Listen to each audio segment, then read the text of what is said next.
Good morning people, we are discussing about the daily 5 के जो question हम vision के डिस्कस करते हैं। आज का हम फर्स्ट क्वेश्चन देखते हैं। कंसिडर करना following statement regarding official language. तो फर्स्ट स्टेटमेंट बोला गया है जो कॉन्स्टिट्यूशन स्पेसिफाई करता है हमारी ऑफिशियल लैंग्वेज हर एक स्टेट के लिए। नंबर सेकंड, कॉन्स्टिट्यूशन प्रोवाइड करता है कि Hindi written in Devanagari script जो है हमारी ऑफिशियल लैंग्वेज होगी यूनियन की। आपको बताना कौन सा यहाँ पे सही है, फर्स्ट एंड सेकंड और neither one neither two. Second question की बात करते हैं तो जो इन्वर्ट ड्यूटी स्ट्रक्चर है इनमें से जो फॉलोइंग स्टेटमेंट है कौन सा बेस्ट डिस्क्राइब करता है। तो फर्स्ट है, ये एक सिचुएशन है duty on which goods is high compare to the duty on raw material. Okay, इसमें क्या है कि एक सिचुएशन कह सकते हैं जिसमें जो फिनिश्ड गुड होता है उसके पे हाई ड्यूटी होती है, finished good as compare to the raw material जो बाहर जाता है। ओके, नेक्स्ट है, एक ड्यूटी होती है which may be impose on important product, जो भी मतलब एक ये ड्यूटी होती है जो इम्पॉर्टेंट प्रोडक्ट पे लगता है। हुज प्राइस इज़ लोअर, जिसका प्राइस बहुत कम है देन द प्राइस जो सेम प्रोडक्ट हम डोमेस्टिकली प्रोड्यूस करते हैं। नंबर थर्ड में एक ड्यूटी है इम्पोज की जाती है, impose the highest rest on most good important in the country. मतलब ये एक ड्यूटी होती है जिसमें जो हम बहुत सारे इंपॉर्टेंट आइटम मंगाते हैं तो उस पर ये लगाई जाती है। नंबर फोर्थ की बात करते हैं, एक सिचुएशन है जहाँ पे import duty on finished good, जो इम्पोर्ट ड्यूटी फिनिश्ड गुड की कम होती है। जो हम बना बनाए सामान लेकर आए, जैसे ब्रिटिशर की ही मान ले रहे हैं, जो ब्रिटिशर थे वो जो है बना बनाए सामान लेकर उनकी ड्यूटी बहुत कम होती थी एज़ कम्पेयर टू जो हम रॉ मटेरियल, क्योंकि हम अगर रॉ मटेरियल लेके आते हैं तो फूड मतलब प्रोसेसिंग हो पाएगी, हमारी मैन्युफैक्चरिंग डेवलप हो पाएगा। तो इस तरीके से पूछा गया, तो आपको बताना है इनमें से कौन सा सही है। एक मिनट, ये जो है जो फोर्थ ऑप्शन है that is completely opposite to the first one. Next पे चलते हैं। क्या जो है बेस्ट डिस्क्राइब किस तरीके से आप डिफाइन कर सकते हैं। Thick deposit of glacial clay को हम क्या बोलते हैं, other metal impact in the moraine. ये हम पूरा देखेंगे, पूरी ज्योग्राफी कंसेप्ट है। सेकंड है लो फ्लैट सेंट्रल बेसिन होता है inland drainage found in low rainfall area, जैसे आपका धारवाड़ रीजन कह सकते हैं, या फिर तेलंगाना, आंध्र प्रदेश एंड महाराष्ट्र, कर्नाटका एंड मध्य प्रदेश का बीच वाला रीजन जहाँ पे अच्छी रेनफॉल नहीं हो पाती है। डीप वैली जो आपका साइड वाइज होगी, deep valley with the steep and रोकी साइड वेज, जैसे आपका हम हिमालय का एग्जांपल ले सकते हैं, या फिर stretch of water that become bypass by okay, जिस तरीके से मलाबार कोस्ट है तो वो हमारा ओशन का वाटर वहाँ पे आता है तो पीछे तक वो जाते हैं and then they come again they as per the tide, कौन सी लेवल की, हाई टाइड है लो टाइड है। नेक्स्ट क्वेश्चन की बात करते हैं। नारायण मघाजी मेघजी लोखंडे के रिगार्डिंग ये क्वेश्चन है। ये जो है फादर माने जाते हैं ट्रेड यूनियन मूवमेंट के इंडिया के अंदर। ये जो है फैक्ट्री लेबर कमीशन से जुड़े हुए थे, 1981 में जो बनाए गए थे। He was conferred the title of Rai Bahadur for his activities in rural social reform. तो आपको बताना कौन सा यहाँ पे सही है। Okay, next question is about the folk art and region. कहाँ पे ज़्यादा फेमस है। चेरवा जो है असम में, पंडायनी जो है केरला में एंड करियाला जो है हिमाचल प्रदेश में। तो बताना कौन सा यहाँ पे सही है। ओके, फर्स्ट क्वेश्चन को हम आंसर देखते हैं। ऑफिशियल लैंग्वेज के बारे में बात की गई थी जो कॉन्स्टिट्यूशन स्पेसिफाई नहीं करता है स्टेट के लिए, तो ये तो गलत हो जाएगा। हिंदी ये है हमारी Hindi writing in Devanagari script में हमारा ऑफिशियल लैंग्वेज यूनियन की प्रस्तुत की गई, सिर्फ हिंदी ही है। तो देख लेते हैं। Part 18 of the constitution deal करता है हमारा ऑफिशियल लैंग्वेज। आर्टिकल 343 से लेकर 351 द कॉन्स्टिट्यूशन प्रोवाइड करता है Hindi written Devanagari script is to be official language of the union. The constitution does not specify the official language of different state, second is not correct. इसी से related एक article है, article mention करता है कि जो हमारी लैंग्वेज है इस शेड्यूल कौन सी है। तो article 344 committee of commission of parliament official language में बनाई गई। 344 में क्लास 1 में establishment of commission by the president expiration. Okay, ये अमेंडमेंट करके डाला गया था जिसमें ये बोला गया था कि जो प्रेसिडेंट है expiration of 5 year from the commencement of the constitution, तो एक कमेटी बनाई जाएगी। फिर उसके बाद 10 साल के बाद जो है हर रिव्यू करने के लिए कितनी प्रोग्रेस हुई है हमारे कमेंसमेंट में, तो उसके रिगार्डिंग एक कमेटी बिठाई जाएगी। तो इस वजह से देन बात आती है आर्टिकल 351 की। इसमें क्या है कि ड्यूटी है यूनिट टू इनक्रीज का speed spread of Hindi language to advance so that the medium जो है हमारी हिंदी बन पे कम्युनिकेशन स्किल हमारे इंडिया तक कल्चर का एक अच्छा कोऑर्डिनेट हो, कंपोजिस्ट कल्चर बने एंड टॉलरेंस वैल्यू है में एंड देन दे। और 8th लैंग्वेज है क्या क्या, तो 22 लैंग्वेज असमीज़ है, बंगाली है, गुजराती है, हिंदी है, कश्मीरी है, कन्नड़ा है, मलयालम है, केरल मराठी है, उड़िया है, पंजाबी है, Sanskrit, Tamil, Telugu, Urdu, Sindhi, Konkani, Manipur, Nepal, Bodo, Dogri and Maithili, Santhali. For more detail in the schedule language. और कंक्लूजन की बात करें तो learning 20 language data officially part of the Indian constitution important for UPSC 2020 aspirant. You should know about the year of the recognition and technology of the language, किस तरीके से हमारी डाली गई थी, तो यू हैव टू नो। तो just a minute, हम यहाँ से थोड़ा 7th schedule language, 73rd 10th schedule TPSP. Okay, ये तो इंपॉर्टेंट नहीं है। Let discuss the second question. Invert duty structure की बात की गई थी। येस, इनवर्ट ड्यूटी स्ट्रक्चर जो है हमारे ब्रिटिशर ही यूज़ करते थे, हमारे तो नहीं कहेंगे। ओके, इनवर्ट ड्यूटी स्ट्रक्चर क्या है, एक सिचुएशन है where import duty on finish goods जो जो है is low as compare to the imported जो रॉ मटेरियल पे वो ज़्यादा होती है, जिसकी वजह से हमारा मैन्युफैक्चरिंग सेक्टर या फिनिश गुड की जो डिमांड है वो बढ़ती रहती है, because the imported is less and then the rate of that product is low in the domestic army and why we should import such raw material that is have high import duty. So for example, okay, example के साथ समझाएगा, not so important, और ये question वैसे भी शायद पूछा नहीं जाने वाला है। नेक्स्ट ख्याल क्या है, ये एक मलाबार में एक एक्सरसाइज होती है जहाँ पे वाटर रीच होते हैं, देन ये फिर बैक भी चला जाता है, तो इसी को हम बात करते हैं stretch of water that has become by the main flow of a stream found along the Malabar coast. Okay, Malabar coast की बात करें तो पहले एक बार वेस्टर्न घाट हम देख लेते हैं। ये यहाँ पे बहुत अच्छा मैप दे रखा है, बट इन्होंने एक चीज़ यहाँ पे मेंशन नहीं की हुई है। देखो, जो ये वाली जो कोस्ट है उसको हम कोरामंडल कोस्ट के नाम से जानते हैं। क्या नाम है? कोरामंडल कोस्ट। देन ये जो है यहाँ कर्नाटका से लेके केरला तक ये मालाबार कोस्ट है, and Coromandel Malabar one more इधर कोंकण कोस्ट, हम जो महाराष्ट्र एंड गोवा के पार्ट को बोलते हैं कोंकण कोस्ट। तो अब इनकी जो ये रेंज है ये इंपॉर्टेंट हो जाते हैं, इंपॉर्टेंट इन द सेंस कि आपको पता होना चाहिए। कोडामम हिल सबसे लास्ट में, अनाईमुडी, अन्नामलाई, डोडाबेटा, नीलगिरी एंड सचिचलान हिल्स।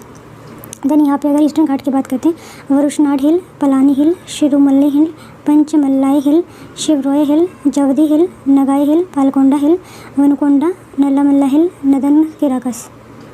एंड देन यहाँ पे ऊपर की बात करें तो हम सेंटर पे चलते हैं, विंध्या सतपुरा यहाँ पे है, हरिश्चंद्र रेंज, देन आपका Balaghat range, Ajanta range, Kaimur, Vindhya, Aravalli, mount Abu, Rajmahal hill, Ramgarh hill, यहाँ पे संथाल मूवमेंट हुई थी, ये भी इंपॉर्टेंट है। भील मूवमेंट आपका मुंडा साइड में हुई थी, उड़ीसा हिल, मैकल, गोनापुर, विंध्या शार्पलैंड, देन कैमूर हिल, देन नयागढ़ हिल, नदन की रकास, नल्लामल्ला, वेनुकोंडा, पलाईकोंडा, ये हमें देख ही चुके हैं।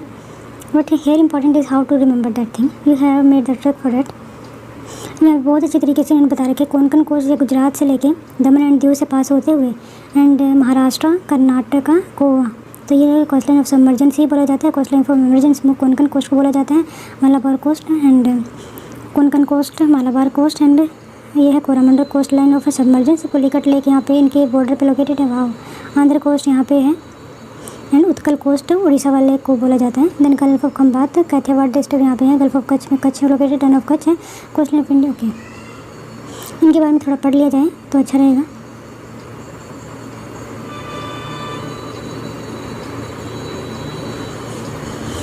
कोस्ट लाइन ऑफ इंडिया की बात करते हैं तो कितनी है, 7516.6 किलोमीटर है, और इसको हम 610 किलोमीटर जो हमारी मेनलैंड की है कोस्ट लाइन है 1197 and 13 states and union territories को टच करती हैं। The state and regular coast line continental territories. Here is the most wonderful map. East coast of India lies between the eastern Ghat and the Bay of Bengal. It extends from the Ganga Delta to Kanyakumari. It is marked the Delta river like Mahanadi, Godavari वगैरह यहाँ पे बहती है। Regional name की बात करें, eastern coast के Utkal coast बोला जाता है, Andhra coast, Tamil Nadu coast, Coromandel coast and पेआन घाट भी बोला जाता है। वेस्ट कोस्ट ऑफ इंडिया बात करें तो गल्फ ऑफ खंबे है, कोंकण कर्नाटका, दन हिस्टोरीज वो देख सकते हैं। Regional name of the western coast of India in Maharashtra, Goa में कोंकण कोस्ट, मालाबार में केरला एंड कर्नाटका में मालाबार कोस्ट कहा जाता है। As already explain maritime land from डिस्कम for continuity. Coast line of emergency, coast line of submergence. Coast line of emergency एक upliftment होता है लैंड का और लॉवरिंग ऑफ द सी। मतलब कि इमरजेंसी का मतलब यह तो होता है कि अपलिफ्टमेंट हो जाए लैंड का या लोअर हो जाए सी लेवल। इमरजेंसी आप नाम से भी समझ सकते हैं। Coast line of emergency is an exact opposite case. Submergence से बिल्कुल अपोजिट है। Bar, spit, lagoon, salt marshes, beaches, sea, cliff, arch जो है टिपिकल इमरजेंसी का एग्जाम्पल याद रखिएगा, इंपॉर्टेंट है, पूछे जा सकते हैं। The east coast of India specially south eastern part जैसे Tamil Nadu coast of with coast of emergency का ये पार्ट है। The western coast of India on the other hand both emergent सब दोनों ही है। The northern portion of the coast is submerged as the result of folding in southern portion, ठीक है। That is Kerala coast is example of emergent coast. Coromandel coast coast line of emergence है। मालाबार जो है coast line of emergence है and coast line of submergence जो है आपका Konkan coast है। Western coastal plain of India, western coastal plain of India की बात करें, turn of Kachchh is the north to Kanyakumari to the south, there are narrow plain with an average height जो है 65 kilometre. Kachchh and Kathiawar region के बारे में यहाँ पे तो कुछ बताया गया है। कच्छ एंड कठियावाड़ जो है एक्सटेंशन हमारे पेनिनसुलर प्लेट्यू का, दे आर स्टिल ट्रेजेंटिकल part of the western Ghat plain as they are now level down. Though Kathiawar जो पेनिनसुला है was an is island surrounded by seas and lagoon है। दीज सीज एंड लगून से were later filled by sediment through by the Indus river which is use to through this. Okay, salt soaked plain यहाँ पे पाए जाते हैं। कच्छ में is a great run of Kutch, it is a southern continuation on the little Rann and Kathiawar peninsula में आपके central highland, माडा हिल वगैरह यहाँ पे पाए जाते हैं। एंड गिर रेंज यहाँ पे पाए जाते हैं। यहाँ पे गिर लाइन के लिए फेमस है। गुजरात प्लेन की बात कर ले रहे, गुजरात प्लेन लाइक है, इतना नहीं पूछा जाएगा। एंड जस्ट थाने क्रीक भी यहाँ पे, ओके ये इंपॉर्टेंट हो जाता है आपके बार के लिए। Konkan plain south of Gujarat plain extend from Goa to Daman to Goa. It is a feature marine erosion including cliff shoals reef island of the Arabian sea. Thane के एक राउंड मुंबई इंपॉर्टेंट इम्पेमेंट। कर्नाटक कोस्टल प्लेन की बात कर रहे तो गोवा टू मैंगलोर है। It is a narrow plain with an average width जो है 30 से 55 किलोमीटर है। एंड श्रावती अगर यहाँ पे बहुत सारे फॉल पाए जाते, श्रावती जैसे जोग फॉल लोकेटेड है, जिसको हम जर्सोपा फॉल के नाम से भी जाने जाते हैं। एंजल फॉल जो है वेनेजुला में सबसे हाईएस्ट है। टुगेला फॉल जो है डार्कन्सबर्ग माउंटेन साउथ अफ्रीका में सेकंड हाईएस्ट है। केरला प्लेन की बात कर ले रहे हैं, ये मलाबार प्लेन के नाम से भी जाने जाते हैं। मैंगलोर और कन्याकुमारी के बीच तक का एरिया को इसको हम बोलते हैं wider than the Karnataka plain. और it is a low lying plain है। It is existence of lagoon यहाँ पे बहुत ज़्यादा पाए जाते हैं। द बैक वाटर में kayal lagoon of inlet the largest among this is a Vembanad lake which is about 75 kilometer long है एंड टोटल है। Okay, eastern coast of India की बात कर रहे हैं। Extend the Subarnarekha river चलिए के वैसे बंगाल ओडिशा बॉर्डर टू कन्याकुमारी। हमेशा पार्ट ऑफ द प्लेन जो है फिलिंग यहाँ पे लिटरल जोन में पाई जाती हैं। एंड जो डेल्टा बनता है यहाँ पे महानदी गोदावरी कृष्णा एंड कावेरी का कंपेयर करके डेल्टा बनाए जाते हैं। In contrast western plain the extensive plain with an average width of 120 kilometer. This plain is known as northern ट्रांसकस के नाम से भी जाना जाता है between Mahanadi and Krishna river Karnataka. And Utkal plain की बात कर ले रहे हैं। उत्कल प्लेन जो है कोस्टल एरिया है उड़ीसा का, include Mahanadi delta. And physiography की बात करें तो चिल्का लेक यहाँ पे बात पड़ती है। ये बिगेस्ट लेक है in the continent very from the. And ये जो है Chilka lake south of Chilka के, और ये ब्रैकिश वाटर लेक है। आंध्र प्लेन की बात कर ले रहे हैं। एंड उत्कल प्लेन से लेके जैसे हमने कृष्णा और महानदी के बीच का एरिया बोला था, तो पुलिकट लेक यहाँ पे पाई जाती है। And that is the this lake has been barred by long sand spit पाया जाता है known as Shri Harikota Island ISRO launch facility. The most significant feature of the plane is the delta formation of the river Godavari and Krishna. The two deltas have merged from with each other and formed a single psychographic unit. The combined delta has advanced by about 35 km over the sea during the recent year. This is clear from the present location of the Kollaru Lake, which once a lagoon. Okay, अब ये far inland का part है. This part of the plain of the state of coast इतना नहीं पढ़ना। Tamil Nadu plane की बात करें, पुलिकट लेक से कन्याकुमारी तक का एरिया है। कावेरी डेल्टा यहाँ पे पड़ता है। एंड फर्टाइल सॉइल यहाँ पे सिग्निफिकेंस कोस्टल प्लेन की क्या हो सकती है, ये तो ये इंपॉर्टेंट है। Large part of the coastal plain of the India are covered by fertile soil on which different crops are grown. Rice जो है मेन क्रॉप है, कोकोनट यहाँ पे उगाए जाते हैं। एंटायर जो लेंथ है coast dotted with big and small ports. Sedimentary rocks of these plains are red to contain a large deposit of mineral. The sand जो केरला की है उसमें मोनोजाइट बहुत ज़्यादा पाया जाता है। It is the source of nuclear power and इसमें थोरियम का सोर्स है। फिशिंग इंपॉर्टेंट ऑक्यूपेशन है यहाँ पे। लो लाइंग एरिया जो गुजरात का फेमस है प्रोड्यूसिंग साल्ट के लिए। Kerala backwater important tourist destination के लिए गोवा प्रोवाइड करते हैं गुड बीचेज, ये टूरिस्ट डेस्टिनेशन भी है। Next question is about the Narayan Meghaji Lokhande के बारे में। इनके बारे में ये से ये फादर माने जाते हैं और ये महाराष्ट्र से लोकेटेड थे। ये मेंबर थे फैक्ट्री लेबर कमीशन के भी, जो 1891 में बनाई गई थी। He was conferred title Rao Bahadur के नाम से इनको जाना जाता है कि ये एक्टिवली सोशल रिफॉर्म में बिलीव करते थे, एक्टिव थे in the region. Shri Narayan Meghaji Lokhande के बारे में जानते हैं तो ये जो है ट्रेड यूनियन के पितामह माने जाते हैं। एंड इन्होंने 1884 में बाई मार्क द इंस्टीट्यूशनलाइज किया था किस चीज़ को, मिल हैंड एसोसिएशन के और the labour movement in India. तो फर्स्ट इज करेक्ट, तो ये याद रखना ईयर 1884 मतलब एक साल पहले जब हमारा INC बना था। और यहाँ पे एक डक्कन सोसाइटी की भी स्थापना होती है, आई थिंक 1884 में ही होती है। और ये जो है गोखले के द्वारा की गई थी। यस, पता नहीं गोखले तेरे को what's ever with name. Deeply move by the in human working condition and ruthless exploitation कर हो रहा था। लोखंडे जी को देखा नहीं गया, उन्होंने स्प्रेड हैंड नेगेटेशन स्टार्ट कर दिया mill owner and demanded fair wages, healthy working environment, clean protection, right and liberties of labour. His struggle result in the country. तो इसकी वजह से क्या हुआ कि उन्होंने फैक्ट्री लेबर कमीशन को बनाना पड़ा। किसके ने बनाया, तो ये ब्रिटिश बनाया was made a member. The work of this commission led the enactment of the factory act 1891 which is regulated working condition and gave a special enactment of the Factory Act of 1891 which is regulated working condition and gave some special feature to child and female labor. The second is correct. Lokhande's wider social commitment was reflected in passion which is he edited the newspaper Dinbandhu.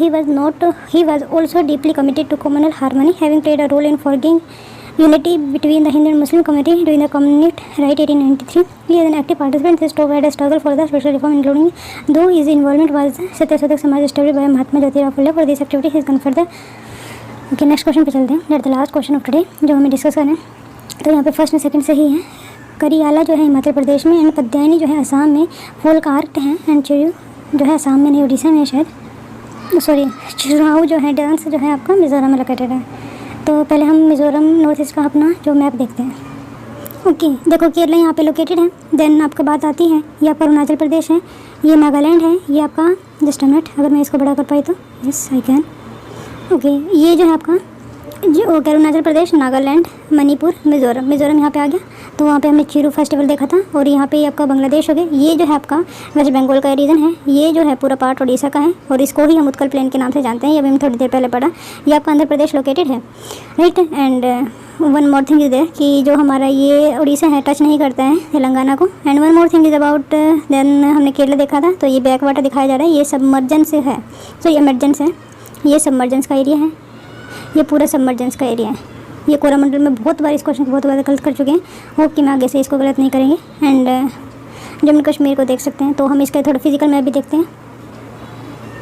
River की बात कर ले रहे हैं मिज़ोरम में, तो Barack river यहाँ से है। देन जनता हिल, नागा हिल है।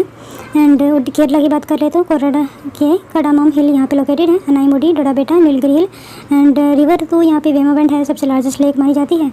एंड उड़ीसा था। उड़ीसा की अगर हम बात करें तो ये आपका तेल वेनगंगा महानदी तो यस ये है। Then Brahmani Mahanadi Wainganga is located है। वैसे एक आपको ब्रीफ आइडिया होना चाहिए, पहले हम यहाँ से देखते हैं। नर्मदा सतपुरा रेंज, देन आपकी सल्हार, गोदावरी, भीमा, कृष्णा, तुंगभद्रा, पेन्नर, तेलग, देन पल्लार, कई सारी है ना। You have to just one more map we are seeing.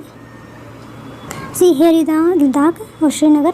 And then यहाँ पे हिमाचल है, यहाँ पे पंजाब है, हरियाणा, दिल्ली। यहाँ पे दिल्ली से जो जाओगे तो उत्तराखंड है। और याद रखना जो हमारे हिमाचल प्रदेश नेपाल को बॉर्डर नहीं करते हैं, कन्फ्यूजन हो सकता है आपको। एंड देन यहाँ पे उत्तर प्रदेश है, देन यहाँ पे बिहार है, देन सिक्किम है, and then Jharkhand, west Bengal, Madhya Pradesh, Chhattisgarh, Orissa. Orissa में देखा था, आंध्र प्रदेश इस तरीके लेटा हुआ है, Telangana, Chhattisgarh in between, and Madhya Pradesh, Maharashtra, Karnataka, Kerala, Tamil Nadu, and Mumbai, Gujarat, Rajasthan, Haryana, Punjab. Okay, तो इसी के साथ हम ये जो सीरीज़ है कंप्लीट होते हैं। एक बार हमारी कंट्री के लोकेशन भी देख लीजिए। तो पूरे बड़े मैप में जस्ट मिनट, ये सैटेलाइट नहीं। अगर मैं अपने ही स्टेट की बात करूं तो ये आपका वेस्ट बंगाल है, उड़ीसा है। देखो हमने मिज़ोरम की बात की थी ना, यहाँ पे नीचे केरला है, जस्ट मिनट, नीचे केरला है। And then Himachal Pradesh is located there. Jammu and Kashmir इस तरीके से। देन ये पाकिस्तान है, ये आपका चाइना हो गया। एंड